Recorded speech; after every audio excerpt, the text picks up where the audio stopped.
Well, the Murray-Darling Basin's water market could soon be set for a federal takeover. The long-awaited Australian Competition and Consumer Commission's interim report, has no surprises here, found that there are significant faults with the water market. A solution will give powers back to the government. Federal Resources Minister Keith Pitt joins me now from Bundaberg.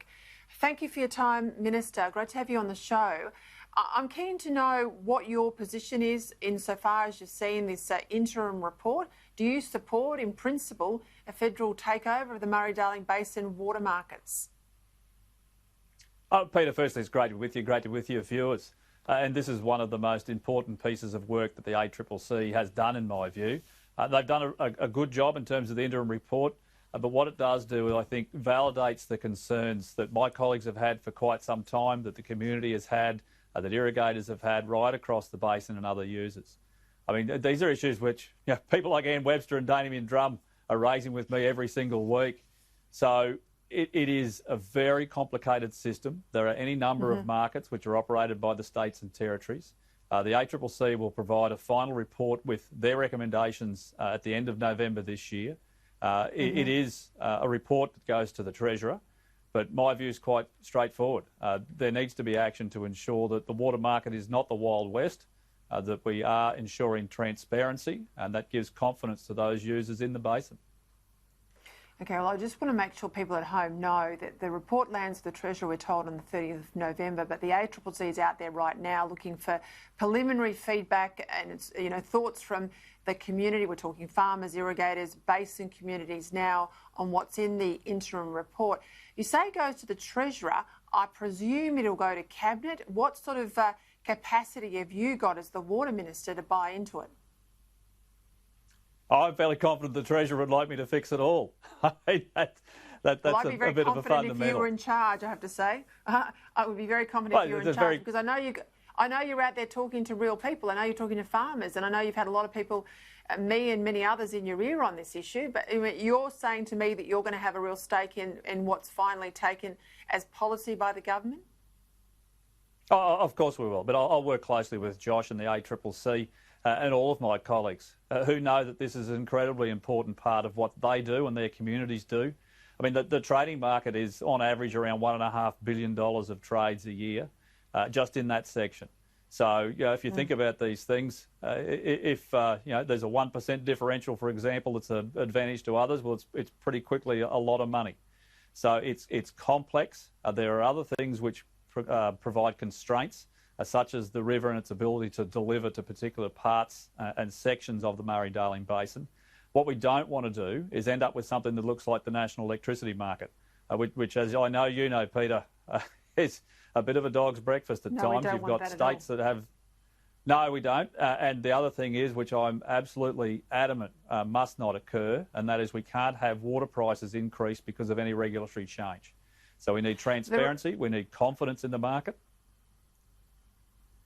The report says it wants to see restrictions on non-commercial water trades and common standards for state registers. What's your position?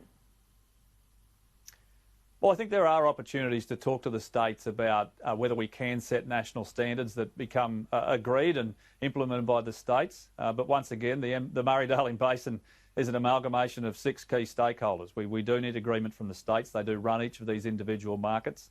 The Constitution wouldn't allow me to override them holus bolus, just as a decision of the Commonwealth.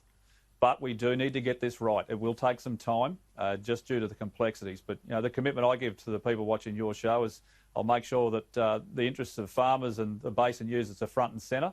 We don't want to increase the cost of water, and we do need confidence in the market. I've got to push you on that transparency point, though. We know in New South Wales, Helen Dalton, independent MP, wants to see a register that says, who owns what level of water right across the board.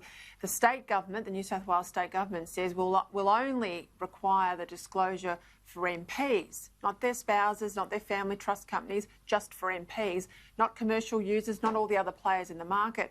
Where do you stand on transparency? Because it doesn't have to be a state-run separate, register right across the board. Why isn't there a national register, Minister? And why isn't it a full fair income register that tells me who owns what right across the board? Well, a lot of that data is held by the states and they have ownership of it, and there are privacy laws around that data. We do keep a register of foreign interests and that report has just come out in recent weeks. And that would indicate that foreign ownership is around 10%. Some of the largest are China and the US at around 1.8, 1.9% each. But that does go with agricultural land. If we have foreign investment in agricultural production, irrigated production, well, they have water. I've got to jump in there. You know and I know, if I want to look up who owns what parcel of land in Australia at any given time, whether they're foreign or domestic owners, I can find that out. If I want to know who owns what parcel of shares, the ASX register, provided they're a listed company, is there and it's transparent. Why can't we have the same transparency with water ownership? Well, I mean, these are some of the challenges the ACCC are looking at now in terms of their recommendations. If we talk in broad terms, I mean, there are people out there who would like an ASX-style market for water. Now, I don't know that that's an advantage to growers. I don't know that that will make water cheaper. I don't know that would be an improvement. So I'll let the ACCC do their job. I look forward to seeing what their recommendations are. But on your previous question, look, I'm not across what the New South Wales state government requires in terms of declarations. I know what the federal requirements are. If I held water to the value above, I think $5,000 is the limit from memory, it would have to be declared as a member of Parliament. Now, I don't think that's unreasonable, and I certainly think there should be transparency for members of Parliament for all of their assets.